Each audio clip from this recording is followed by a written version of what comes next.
Hola, buenas tardes, ¿cómo les va? Les voy a leer un cuento de este libro que se titula Historias desencadenadas. Es un cuento que transcurre en 1968 y se titula Victimario.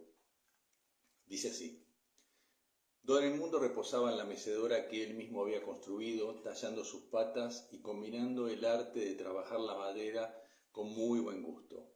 Desde que llegara a ese lugar tan tranquilo, lleno de árboles, flores y destellando el sonido de la naturaleza de la cual había vivido alejado durante tanto tiempo, su vida se había convertido en un calvario. No sabía aún la causa, pero sin duda se había transformado en un karma sistemático y repetitivo el hecho de que siempre su moral, su ética y su comportamiento fueran puestos en duda. A fines de agosto de 1968, Don Edmundo tenía 73 años.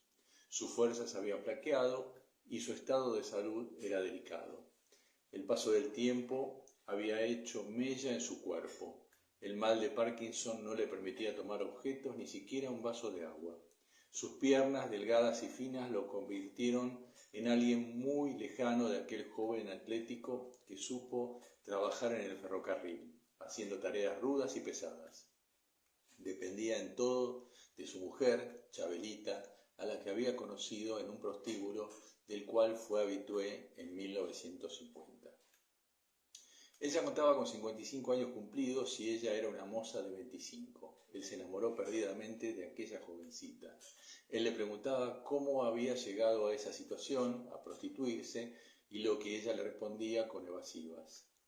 Hasta que cierto día, luego de varios meses en los que Edmundo concurría al prostíbulo con frecuencia semanal y en algunos casos hasta 2 veces por semana, ella le dijo que su padre la había entregado a causa de una deuda con el rufián que manejaba aquel lugar, por lo que le aconsejaba que no hiciera demasiadas preguntas para que su vida no corriera peligro.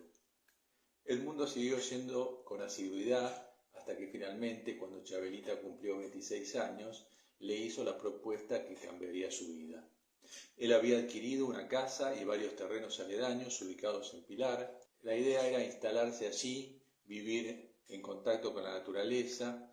Ya había realizado el diseño de una quinta en la que sembraría frutas y hortalizas para gastar poco dinero y alimentarse de productos naturales. Edmundo, a los 56 años, cumplió ese sueño tan esperado por él durante toda su vida. Esa jovencita, la que había quitado de su mala vida, en el presente era quien lo asistía en todo. Hasta lo acompañaba para asearse, ingerir alimentos y hacer sus necesidades. Se había transformado en un hombre totalmente dependiente de Chabelita, una dama de 43 años. A simple vista su aspecto era el de una mujer cansada, descuidada y que el tiempo le había pasado factura.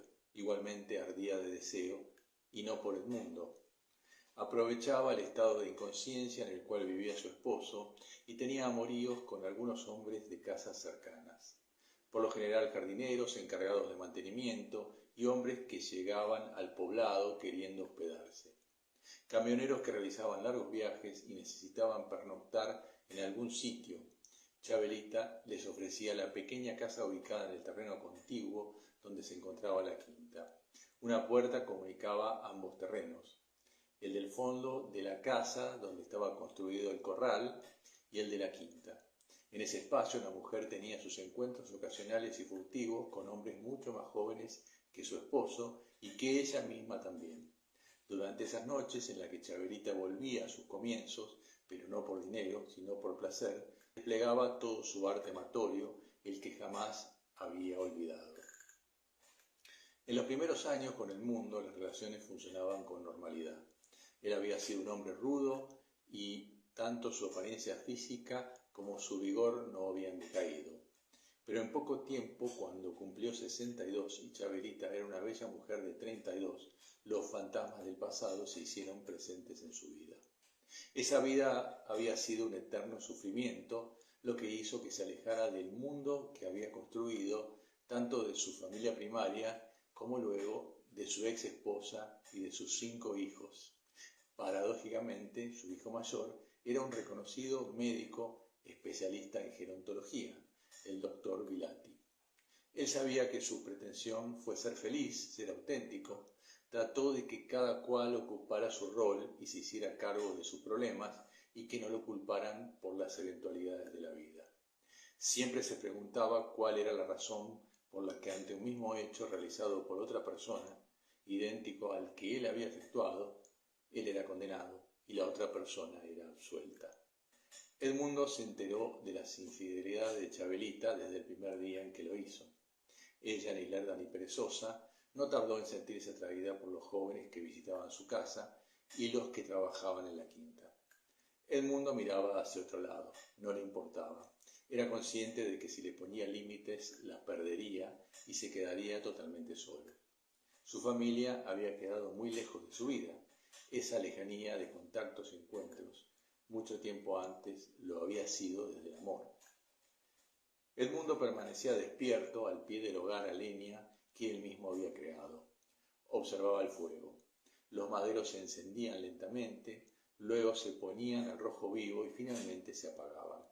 Era el atardecer de un día viernes, aunque para él no había diferencia entre un día u otro. Habían pasado 5 años desde aquel accidente en que cayera de la escalera.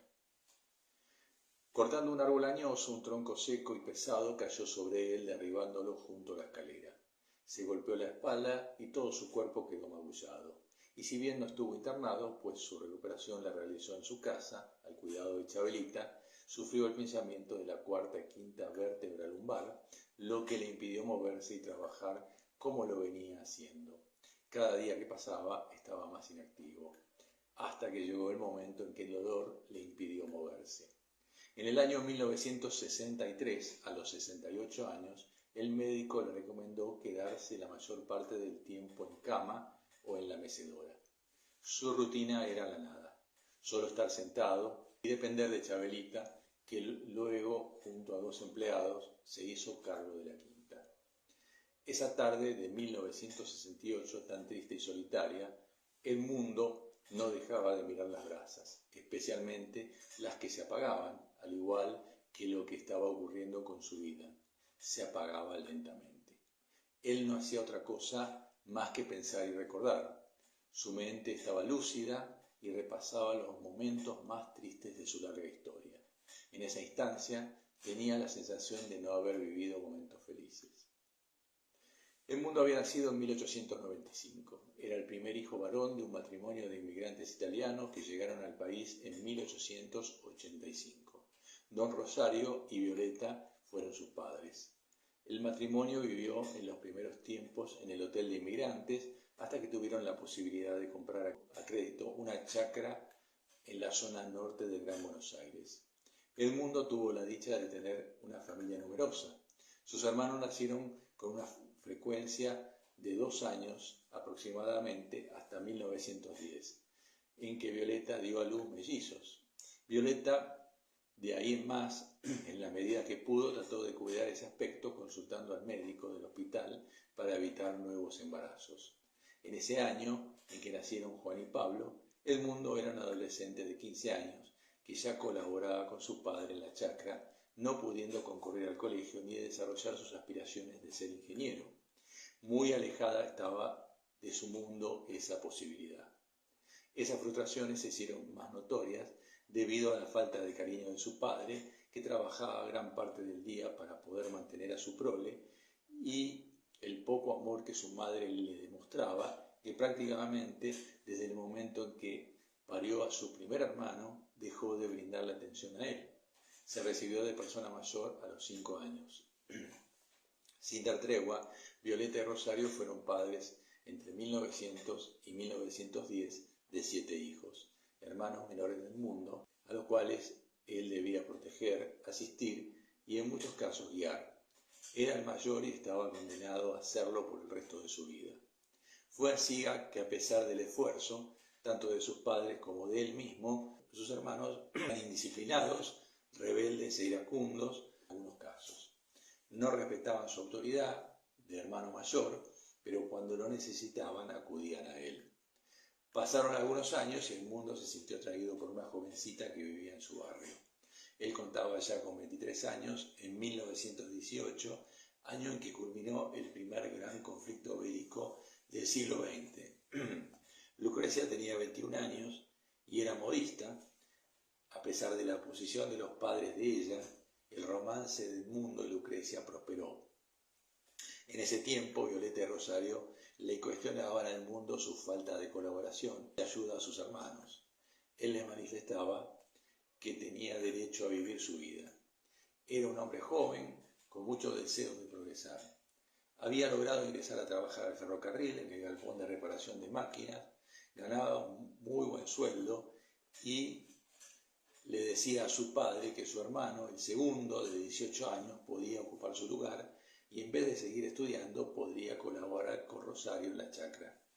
El hermano, llamado Gualberto, se negaba a colaborar.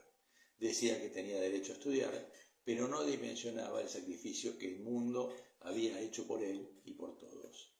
Los hermanos menores, nacidos en 1910, tenían apenas 8 años. El mundo trataba de explicar que él no era responsable de que Violeta y Rosario hubieran tenido tantos hijos. No había pedido nacer ni tampoco tenía que hacerse cargo de esa manera de sus hermanos. Tenían que buscarle una solución. En 1920, después de varios años de relación, Lucrecia le anunció al mundo que estaba embarazada de 3 meses. Si bien tenía pensado casarse, lo venía demorando hasta solucionar el problema económico en la casa de sus padres. Pero antes de que el embarazo avanzara, no le quedó alternativa que adelantar el casamiento. La presión social por el embarazo no deseado, sumado a la posición de ambas familias, hizo que el casamiento fuera solitario, triste e infeliz, sin acompañamiento, en soledad. Edmundo alquiló una pequeña casita cerca del hogar paterno y el de sus suegros y finalmente se mudó junto a Lucrecia. En 1921 nació su primer hijo, quien con el paso del tiempo se transformó en el doctor Vilate, especialista en gerontología. La ausencia en su casa de origen desató un terrible conflicto entre sus hermanos. Edmundo siguió colaborando económicamente y con su presencia en forma semanal, pero para Violeta fue caótico lidiar con sus hijos, más allá de que las edades oscilaban entre 11 y 20 años. Edmundo no comprendía cuál era la causa por la que sus hermanos de 21 y 19 años no podían ayudar a su madre y le cargaban toda la responsabilidad a él. Dicha situación comenzó a crear una distancia notable con ellos, a quienes amaba, pero no era posible que estuvieran a su cargo eternamente. Consideraba que estaban aptos para afrontar la vida. No tenían impedimentos para que sucediera lo contrario. En 1926 ocurrieron 2 situaciones que marcaron nuevamente la vida del mundo. Por un lado, un hecho hermoso, como fue el nacimiento de su segundo hijo, pero 2 meses después, a mediados de ese año, falleció don Rosario a los 55 años. La muerte del jefe de familia generó una brecha aún mayor entre el mundo y sus hermanos. Ellos permanecieron unidos hasta la mayoría de edad de Juan y Pablo, los menores, en 1931, año que además falleció Violeta. Durante esos 5 años, varios de los hermanos ya estaban de novio y encaminados en diferentes profesiones. La venta de la casa paterna requirió la firma de Edmundo, quien concurrió a la escribanía en forma separada de sus hermanos. Dejó su rúbrica en el boleto de compra-venta y luego en la escritura, por lo que recibió su parte producto de la venta. Con el paso del tiempo decidió mudarse a General San Martín, aprovechando que tenía dinero ahorrado y que, sumado a lo cobrado por la herencia, le posibilitó adquirir una modesta vivienda más amplia debido a que Lucrecia estaba embarazada nuevamente. Entre 1927 y 1935 nacieron Carlota, Beatriz y finalmente en 1935 nació su quinto hijo llamado Waldo. Su vida, sin darse cuenta, se había transformado en un sinfín de obligaciones que lo mantenía lejos de sus hijos, ocupado permanentemente para ganar dinero y mantener a su familia. Contaba con la colaboración de su hijo mayor, quien ya estudiaba medicina, pero ni bien se graduó en 1945, con muchos sacrificios de parte del mundo para sostenerlo económicamente, quiso hacer su vida y era muy lógico. En 1950, el doctor Ignacio Vilate se lanzó a la aventura de vivir solo. Había obtenido su título con brillantes calificaciones y un cargo en el hospital provincial. En la Argentina transcurría la primera presidencia del general Perón. Ignacio tenía un futuro promisorio. Su especialidad estaba orientada a los temas sociales. Las desavenencias entre el mundo y Lucrecia se fueron haciendo habituales. Ella sabía que él había comenzado a frecuentar un prostíbulo de las afueras de la ciudad. El exceso de trabajo de él y la crianza de los hijos por parte de ella provocaron una gran distancia entre ambos. Parecían pertenecer a mundos diferentes. El punto cúlmine llegó cuando el mundo, cansado de planteos, exigencias y falta de colaboración de sus hijos, quienes ya tenían 29 y 26 años mayores, 23 y 21 las dos mujeres, y el menor contaba con tan solo 15, le comunicó a su familia que se iría a vivir a Pilar. Les dijo que quien quisiera podría ir con él, pero no iba a posponer su sueño ni un instante más. Waldo fue el primero en alistarse. Le fascinaba el mundo del campo y de la acción. Para él la vida se transformaría en una gran aventura. Lucrecia, de 54 años, festejó la separación. Estaba agobiada de las exigencias de su esposo y de las peleas constantes con sus hijos mayores, a punto de que en algunos casos intentaron golpear a su padre. La tarde anterior, previa a la mudanza, una discusión con Omar se puso tan tensa que el mundo tomó un martillo y estuvo a punto de partirle la cabeza a su hijo de un golpe por faltarle el respeto. La lluvia seguía cayendo con intensidad. La sala de estar se había impregnado de un calor intenso, producido por el hogar que mostraba los leños en rojo vivo. El mundo sufría desesperadamente, torturado por ese recuerdo tan ingrato ocurrido en 1950, 18 años atrás. Sentía que ese golpe que nunca llegó a destino lo había dado una y 100 veces, y que su hijo Omar sentía que el martillazo se lo había dado a toda su familia. Y si bien su esposa murió al año siguiente a causa de un accidente de tránsito, siempre lo culparon a él por lo ocurrido. Su karma fue ser culpable, eternamente culpable. Los años que siguieron, a pesar de los esfuerzos del mundo por sentirse vital y joven, para estar a la altura de su concubina, no dieron sus frutos. El paso del tiempo fue haciendo mella en su cuerpo y en su alma. Chabelita en muchas ocasiones intentó comunicarse con los hermanos del mundo, los que quedaban con vida, ya que 2 de ellos habían fallecido, y con sus hijos para que fueran a visitarlo, pero lo que encontró siempre fue un silencio sepulcral. Era el golpe más fuerte que podía recibir de parte de personas a las cuales había ayudado y por las que había dejado sus mejores años y quienes nada le reconocían. En 1962, previo al accidente que prácticamente lo dejó en estado de inferioridad para realizar su trabajo, recibió la visita de sus hijos, ya siendo hombres mayores. El doctor Vilati estaba próximo a cumplir 40 años y Omar tenía 38. La visita resultó ser un acto fallido, puesto que luego de almorzar, lo que en apariencia representaba una reconciliación, por lo menos para vivir en armonía en los años venideros, se transformó en una secuencia de reclamos, exigencias, gritos y malos tratos hacia el mundo. Sus hijos se pusieron muy agresivos. El odio estaba instalado en sus corazones, los que se hacían cada vez más pequeños y no sabían que semejantes actos podían tener consecuencias en sus vidas futuras. El hecho de no saber perdonar los transformaba en personas con sentimientos pobres y proyecciones desagradables de las que le resultaría difícil deshacerse. El mundo fue hospitalizado ese día, después de que sus hijos se retiraran ofuscados, prometiendo que regresarían el día que muriera. Duras palabras resonaban en el alma del mundo, dichas por su hijo mayor. Mostrándole sus manos, le dijo: «Estas son las manos para tu cajón». Chabelita intervino, aunque fue insultada con mucha saña. Desde prostituta, mala persona, hasta mala mujer, fueron los improperios recibidos de parte de ambos hombres que tenían el dominio de la situación. Antes del atardecer se retiraron en medio de ese clima tenso y oscuro que había quedado en la casa del mundo. Por la noche, un dolor muy intenso lo sorprendió en medio de su pesar por aquel fallido intento de recomponer la relación con 2 de sus hijos. A fines de ese año, el día de su cumpleaños, los 5 hermanos que aún vivían lo visitaron sorpresivamente sin que él supiera. Los arreglos los había hecho Chabelita. El encuentro fue tranquilo, apacible y armonioso. Cada uno de los hermanos habiendo transcurrido más de 30 años sin verse, había desarrollado una vida con esposas, hijos, algunos con nietos adolescentes. Los saludaron como si nunca hubiera ocurrido nada malo. Evidentemente la madurez de ellos, debido a sus edades, era mayor que la de sus hijos.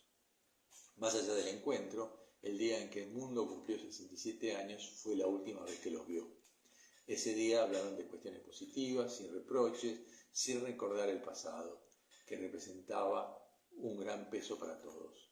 El mundo desbordaba de alegría. Siempre creyó que ese momento nunca ocurriría. Durante largas noches de insomnio pensaba en cómo comunicarse con ellos, con su historia, con su sangre, con sus genes, pero no tuvo las agallas para hacerlo. Chabelita no ocupaba el rol de esposa fiel, pero el mundo la comprendía. Era una mujer en la flor de la edad, sufrida, descontenta, frustrada, y él no podía satisfacerla como mujer. Sin embargo, a pesar de las circunstancias, a lo largo de aquellos años tan duros, nunca lo abandonó. Ella sentía un profundo agradecimiento por ese anciano derrotado, vencido, que estaba llegando al final de su vida con el fracaso a cuestas. En 1963 ocurrió el episodio que le provocó lesiones irreversibles en su columna vertebral. La soledad lo fue sumergiendo en esa oscuridad tan inmensa que cada año que pasaba pensaba que era el último. Murió 1000 veces en vida deseando que ese día llegara y pusiera fin a su sufrimiento. El mundo se mecía lentamente en su hamaca, cubierto por frazadas y con un gorro de lana que Chabelita le había tejido. Observaba los leños del hogar que se consumían por completo. Él nada podía hacer. La voluntad de Dios era esa y la suya también. En instantes el ambiente se fue enfriando, al igual que el cuerpo del mundo, quien a los 73 años tomó un nuevo camino. Dejó de sufrir para siempre. Muchas gracias, espero que les haya gustado.